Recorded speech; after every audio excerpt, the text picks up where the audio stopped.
Hey, what's up, guys? So this is an impromptu interview here.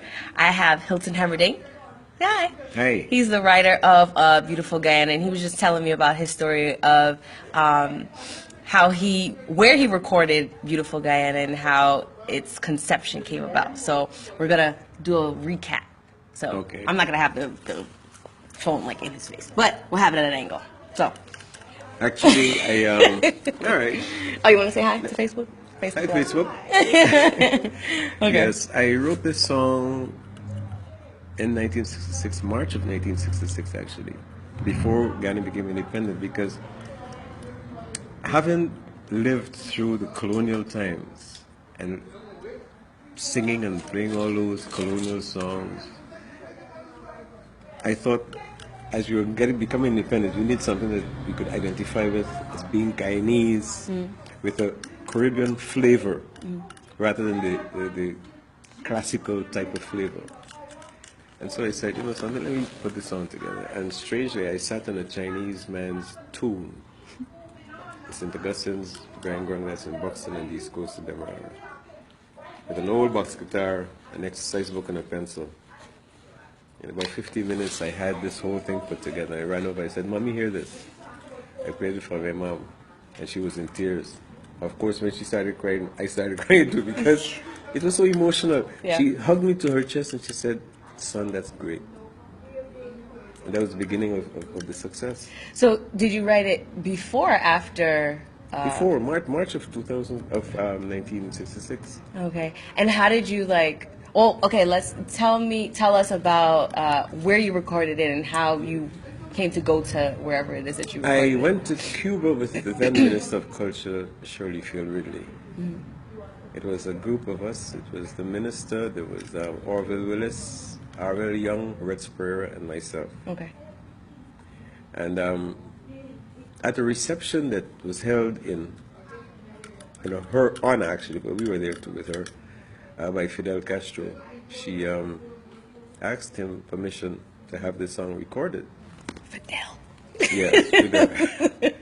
And so it was recorded at Arrieto Studios in Havana. Okay. And it took about 5 takes before the finished product was done, because, sliding my hand on the guitar on the fretboard, you heard the sound. So Oh, you had to. they did it over and over until that song was eliminated. Right? What kind of board? The fretboard of the guitar. Okay, I see. So, did you have a full band, or was it No, just the you? guitar. It was just Just me acoustic. and the guitar. Okay. Just me and the acoustic guitar. Cool. Did Fidel hear it? I don't know. I don't know if he did. But I did that, and I did what is on the flip side of that, of the 45. It's Song of the Pope, not the Board, up the Pitaro, going to the board. And we came back to Guyana, and it was when the late Desmond Hoyt went to Cuba on a visit, and this song was played for him at the reception that was held in his honor. Okay. He said, I know that song, I know that person, that's Hilton Hemerding. And so he got, I think, 10 copies and brought it back to Guyana. That's how I got my copy of it. Are you serious?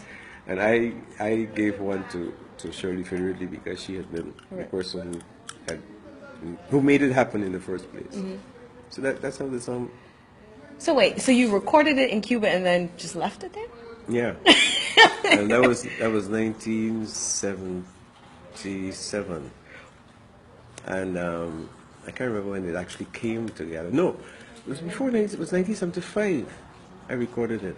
In 77, Desmond Hoyt was on a visit to Cuba, and he brought back 10 copies. And tell us who Desmond Hoyt is again.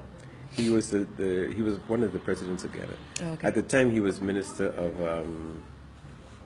Economic Development, I think it was. And he had gone to Cuba on a visit, and he brought it back. Okay. And that's how I got it. I got the record myself. And then subsequently, when I needed records, I went to the Cuban embassy, because I made friends with the cultural attaché at the Cuban embassy in Guyana. Yeah. And so anytime I needed records, I went and he gave me a box or two, and I went around selling the records. Oh, so they had the records at hand at the Cuban At embassy? the Cuban Embassy in Guyana, yes, in Kingston. Right. Oh, okay. So where can people get the copies now? I think they'll have to probably go online to get them. I don't have a site myself, but I want to do that. Right now, I have like 200 copies of the CD in Guyana, along with 7 other songs that I've written. Okay. You got Beautiful Guyana, Song that Kamira, Chimachimari, Coming Down, you know, yeah. A CD of 8 songs that should be on sale during this festive season in Guyana. Gotcha. Okay. Oh, and when are you going to Guyana? You're performing at Legends Night, right? Yeah, Legends Night on the 21st. I'm traveling down on this Saturday, the 14th. Okay. What time is the show? I don't know exactly right now. I don't have the exact time. You know where it is? At the stadium.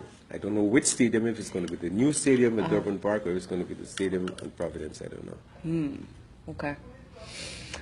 Well, this has been very interesting. Anything else you want to tell Facebook?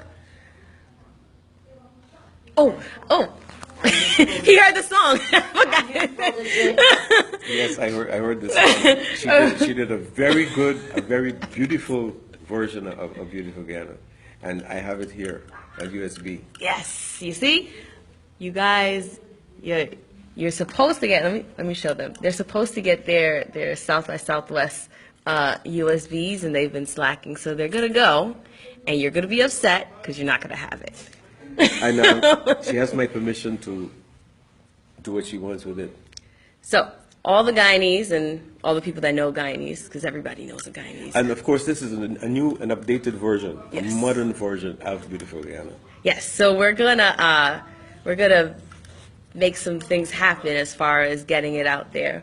But I'm happy that he likes it, because it's always kind of tricky doing over somebody else's song, especially after 50 years. After 50 years. Yes, that song is 50 years old too. Yeah, so Just like Guyana's independence. we have another guest.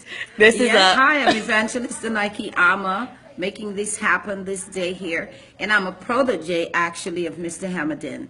Knew him since I was 15 years old. And for him to say that the song is okay, trust me, I call him the Simon Cowell of Guyana. Because when I had to be judged by him as a young singer, he was very, very hard. And it took me 2 years to actually earn a certificate of excellence at the Guy Festa. I had to go back and get my A game on.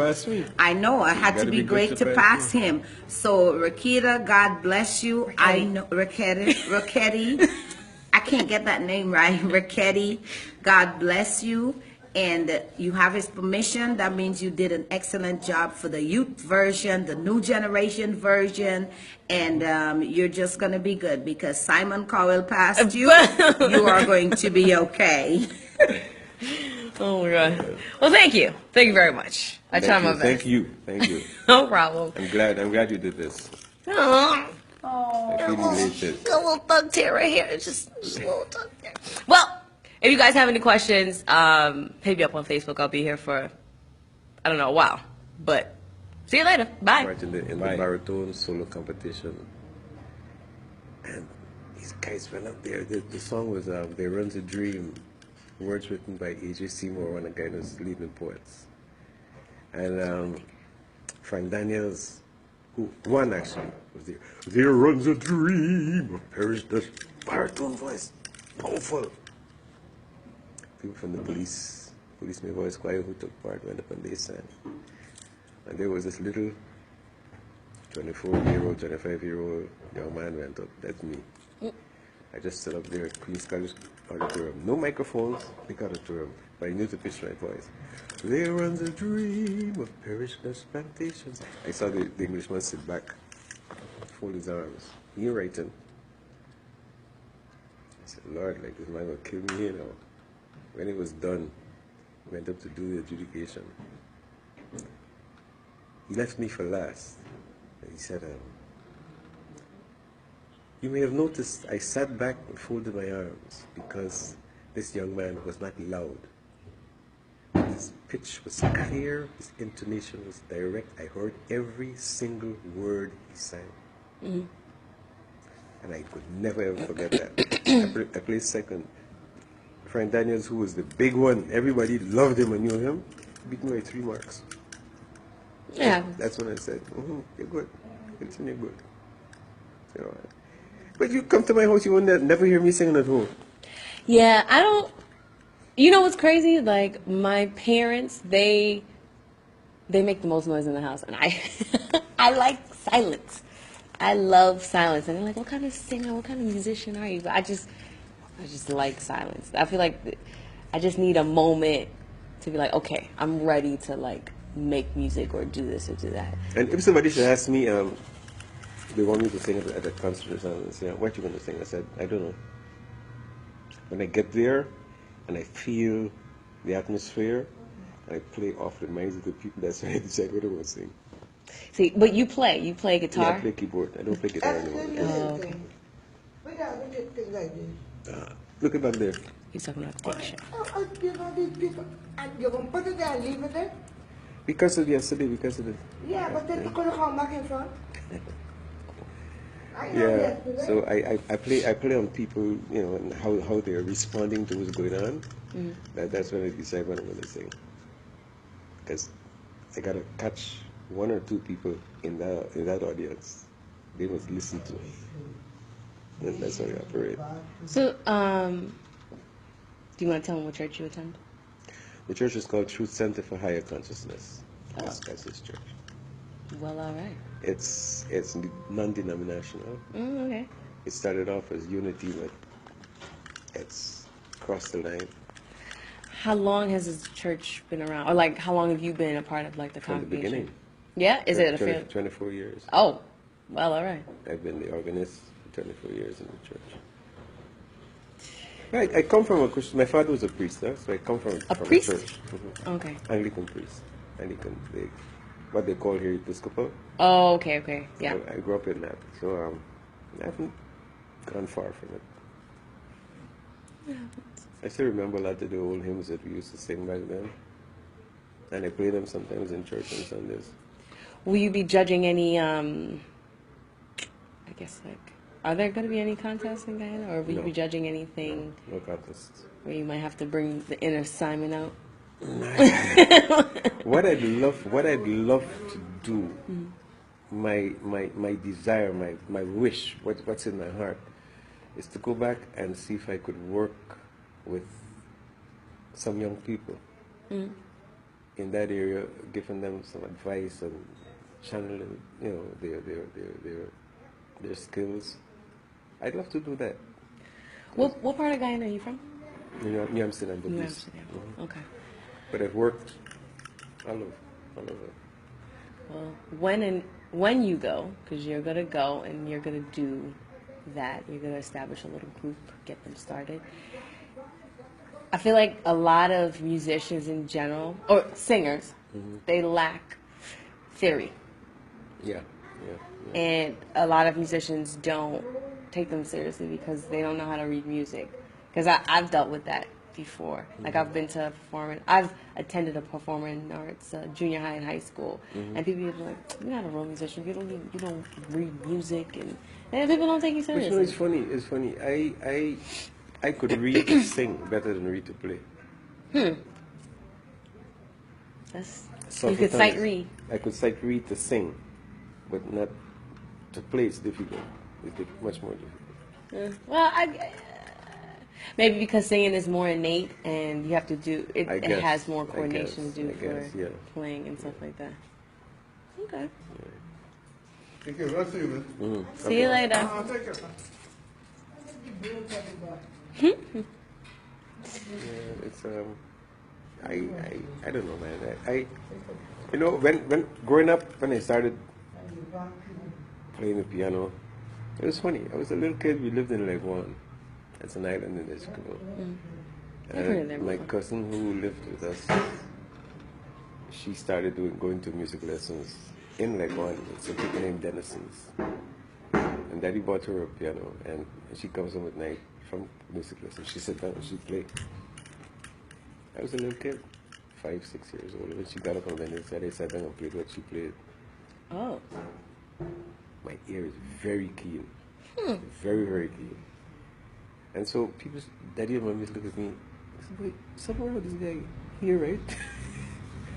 And so when I started going to music lessons, when I came to do Royal School of Music exams, I only got up to grade 3. But you had to learn your test pieces, huh? I had to learn my test pieces. When I go in front of the examiner, I ain't looking at no book. I played the pieces and I played it right. But I used to lose marks for not reading. Like looking at it and reading it. But when it came to this ear song, you can't fool me with that. I used to get 100% in ear song all the time, every time I go. Yeah, I mean that. I've been to a couple of auditions where I had to like sight read. Sight read, not my strongest. Mainly because I didn't practice. I'm not gonna lie, I didn't practice. And then before I left Ghana, I sang in the Calypso competition in 1982 for the first time. And I beat the whole lot of them. I was Calypso King in 1982.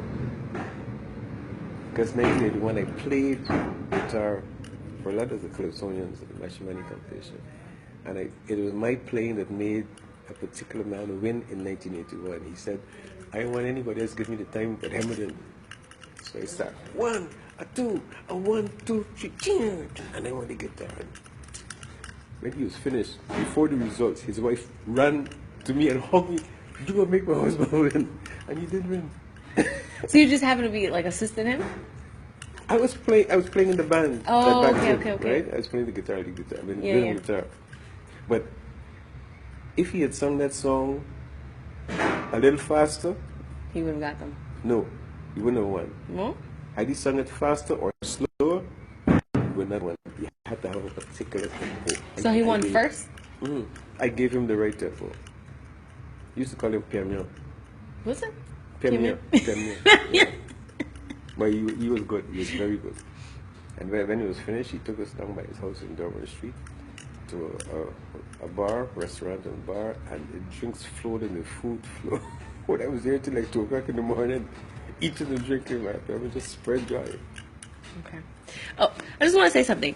For some reason, I don't know why, but people thought that Mr. Hemerding passed away. As you can see, he's alive and well. And I think people need to keep in mind that Guyana is only 50 years independent. So a lot of the things that have happened over the past 50 years and achievements that have happened since independence it's kind of like a lifetime away because, you said you were 19 when you wrote 19 then, yeah. Beautiful Guyana.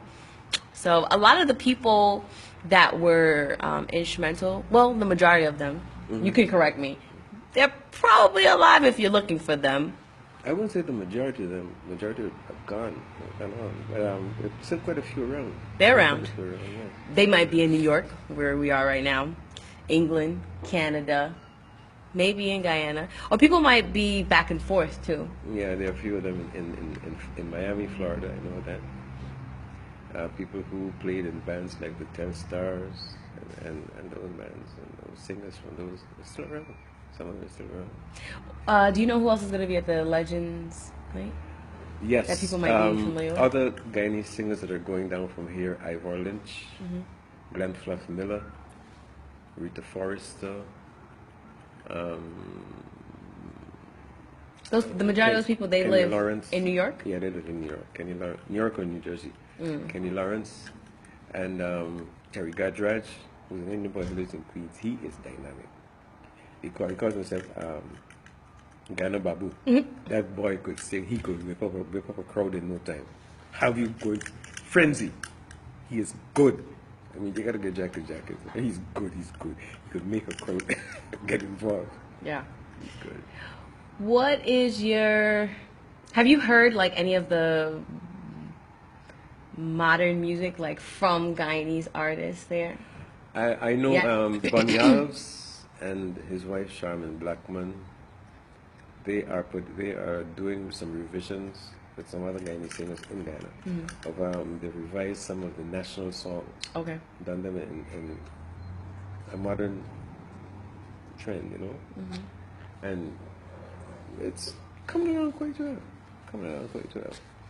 I think a record is going to be released very shortly by them. You know, there are about 7 or 8. There is Czar, guy named Caesar, we call him Czar. There's Charmin Blackman, there's Bunny Alves, her husband, and a few other guys who I don't know.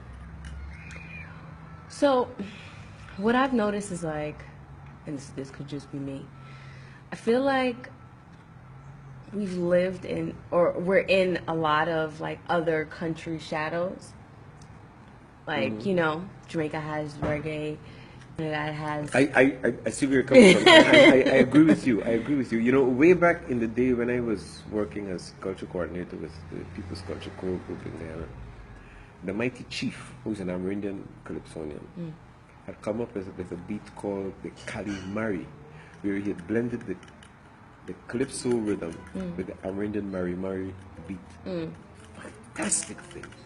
What happened? I sent letters to the People's National Congress cultural people then, and to the radio station, to somebody else, asking that they think about this and have it become a national genre. beat. Yeah, right? yeah. Because Ghana had the boom at one time. Had the boom at one time. Hey, Kiva. And that was done by Tom Charles and the Syncopators, and that dwindled away, and you know, so. Wait, what happened to it? It It just kind of fell off. some bands then didn't want to play it. They thought it was too low key. I mean, like the Scratch was Combo 7, they didn't really do much job. They didn't adhere to that. They thought it was too grassroots, more or less, you know. Okay.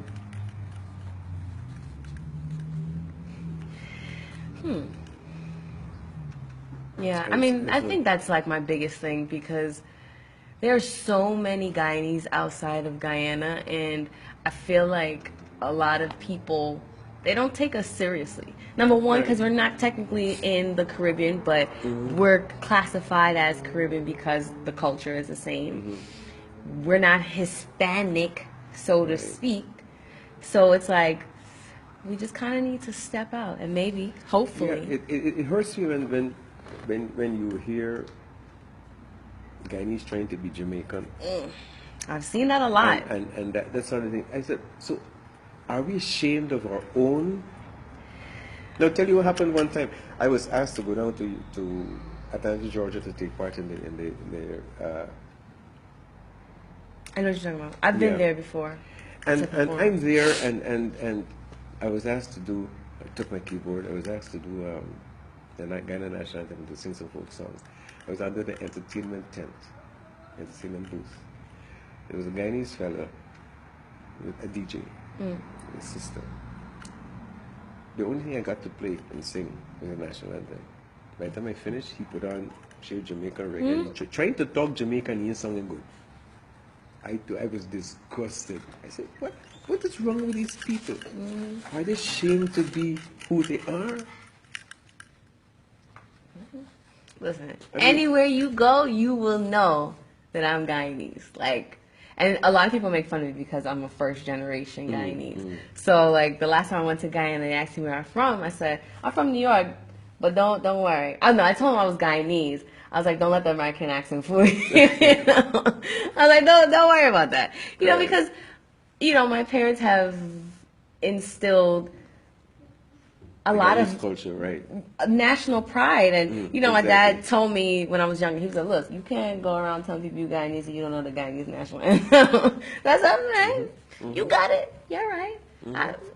And I feel like we're not doing enough. Like, I can't speak for the people that are in Guyana. I can speak for who I see outside of Guyana. I just feel like we're not contributing enough to build up a sense of national pride. And there's so many people that are in better positions than a lot of other people. And I just feel like we need to do more. I agree with you fully. And the people that are doing more, they can only do so much without help. Exactly. You know, like I have an aunt, she goes abroad, and she's actually planning on going to Guyana sometime, like later on this year, to provide services, like medical services. And there are more Guyanese outside of Guyana than in Guyana. That's true. And if That's true. everybody or even half of the people will come back and contribute, they would be better off. But then there's the other side of the story. That when you, as a Guyanese out here, go back there, they say you're trying to be a big shot because you have American or foreign, Yeah, I get it. I experience. understand.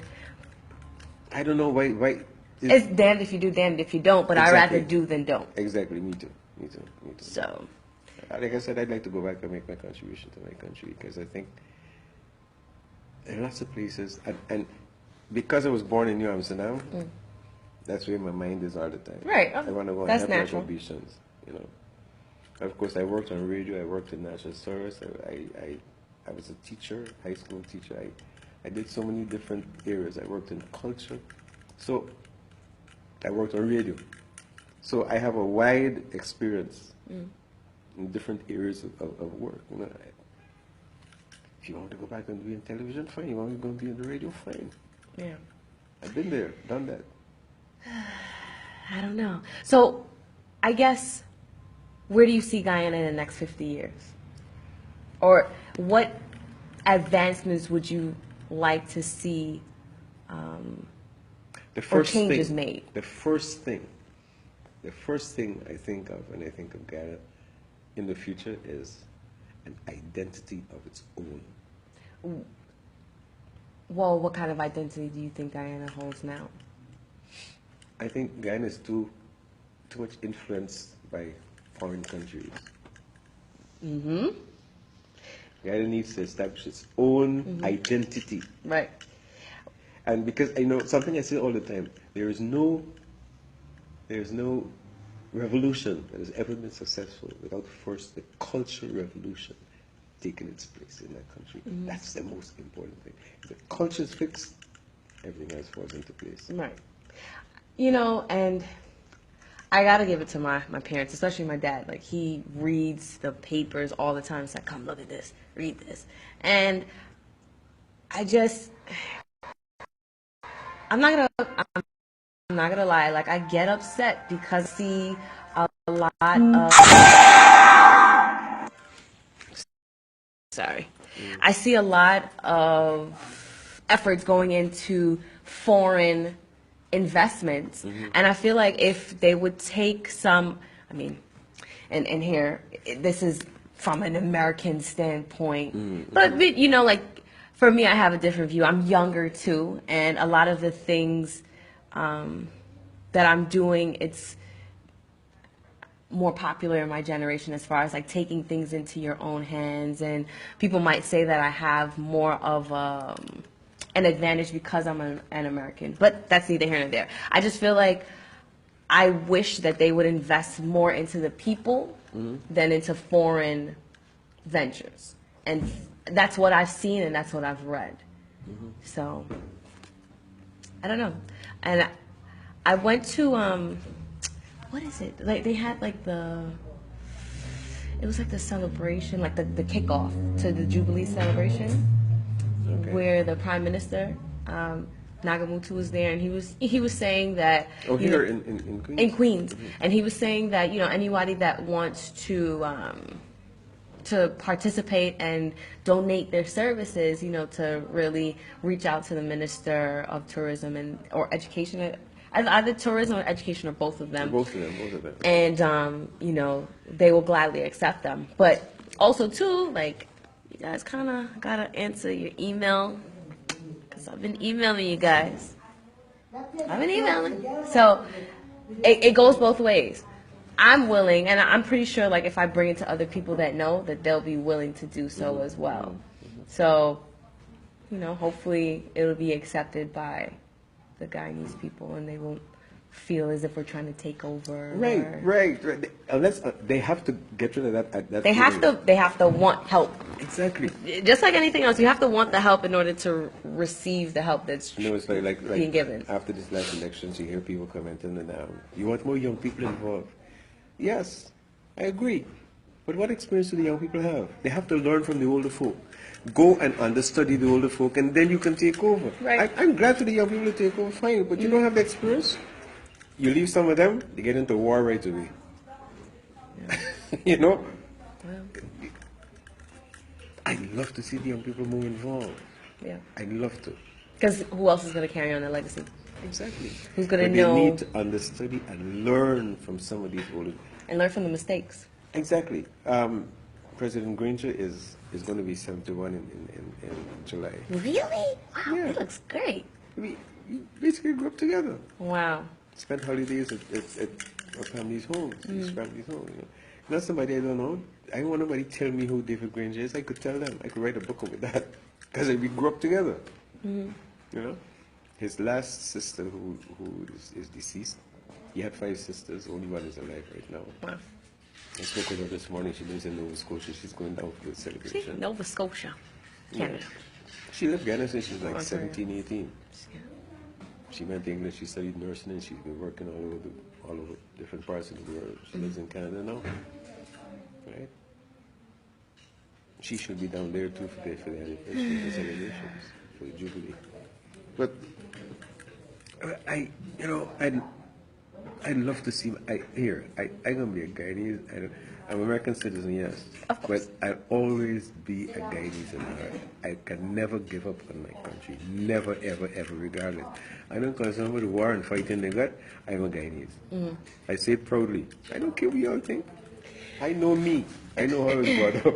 You know. What I've seen as well is a lot of Guyanese, like they kind of just like gave up on Guyana. Like they kind of like, oh well, I'm not a Guyanese anymore, and they're like, oh, I'll never go back. I can't give up. Yeah, there are lots of those. Yeah, I heard them. Some friends of mine have heard that from them. But you know what? That kills me. You would never ever see a Jamaican, you would never see a Trinidadian say anything like Exactly. Exactly. that. And it's just like, you have to understand, like, even if you're in, and I went to Trinidad Carnival maybe 2 years ago, and there are a lot of Guyanese there. And you have to understand, like, people will see it as if you're trying to take over their country. And I get that people move to make a better life for themselves, but don't give up. You know, there's certain things that happen that I might be frustrated with, but I will never give up. And I wasn't even born there. Because I want to see, you know, why wouldn't you want to try to contribute for something to be better if you had the chance to do so? Right. Exactly. Like I said, I want a chance to do it, and I would hate to know if I should go back and try to contribute towards the development of the country. People will be vexed with me. Hey, you just come from outside, well, you know. Give me a break. It's not what you know, it's like, what have you taken from your experiences that you could give to people? And even, you know, learn from your mistakes. Like, I'm pretty sure, like, there's certain things that you've done, and it's like, this might not work. And honestly, I want to see Guyana in there. I just want more progression, faster progression. I know David Granger's interested. Now, people have got to stop, the young people got to stop thinking about getting a government job and this all this stuff. Become entrepreneurs. That's what I'm Become saying. Like, entrepreneurs. oh my God. People are so afraid, and it's like, what? To venture out on their own. What? Not You know, work for someone else? I see young people in Ghana writing 15 and 16 subjects at O level. For what reason at the CXC? For what reason? What is that going to do for you? There's so many. Why are you There's going so to many bog your brain down with opportunities. so many subjects at one time? 15 and 16 on for what? I tell my cousins this all the time. I'm like, you guys have no idea how many opportunities you have to be the first at something in Guyana. Exactly. There's so many other things and services that you probably could monopolize that Americans might need or Canadians might need, or it could be worldwide. Look, simple as this. I said one time some years ago, I was down in Florida at a meeting where it was a PNC meeting. My brother asked me to come down. And I went down there and I had to perform. And I said at the meeting, I said, why should I have to go into the stores here, the delis and the supermarkets, and buy cans of coconut water? That's absurd. when we got so many coconut trees in Guyana, why can't Because we nobody get wants to climb the into trees. that kind of business? And you're exporting it from wherever. Right, and we buying things that come from other countries. We got the same thing right there. The U.S. Like, I went to Guyana, and I was like, I don't want this. I just came from New York. Like, I don't want this. And people think I'm crazy because every time I go to Guyana, I'm like, all I want is just coconut water. I just, like, this, all I want. I tell my All I cousins, want is, there. like, just stuff from Guyana. Like, I don't want stuff that's from here. Because the things that are from here are probably not even from here anyway. Let me tell you a secret. The only fish I buy, butterfish, bangameri, trout, gray or red snapper from Guyana. Nothing else. Because I know where they come from. Right. I know it ain't got no pollution in the water. Yeah, because it's just, and look, and you know what was surprising to me? The last time that I went to Guyana, I think I flew with Caribbean Airlines, and they had like an article about the fact that Guyana receives like a lot of the amount of money because they have a large amount of the Amazon rainforest. Yeah. And I was like, I didn't even think of that. Like, a lot of Guyana is uninhabited. Exactly. And that's okay. Like, keep it that way, and please take care of, what we have, because there are a lot of places that, are lacking water, lacking resources, and we're so rich in it, and we need to protect that as well as monopolize on what we have and kind of recycle it and make better use of it. Like, recycling, like. Young people again now got to think of things like, just not because starting the oil. They have to put up oil refineries. Why should we extract the oil and send it to Trinidad or somewhere else to be refined? Oil refineries that we put up. And demand more. Like, I feel like we've been too passive about things. Yeah. Way too passive. We're copycats. We're ready to copy what the foreigners do rather than create something for ourselves. Yeah. All right. 50th anniversary is coming up. Yeah. What changes are we going to make? However many generations down we are, like, what kind of contributions are we going to make?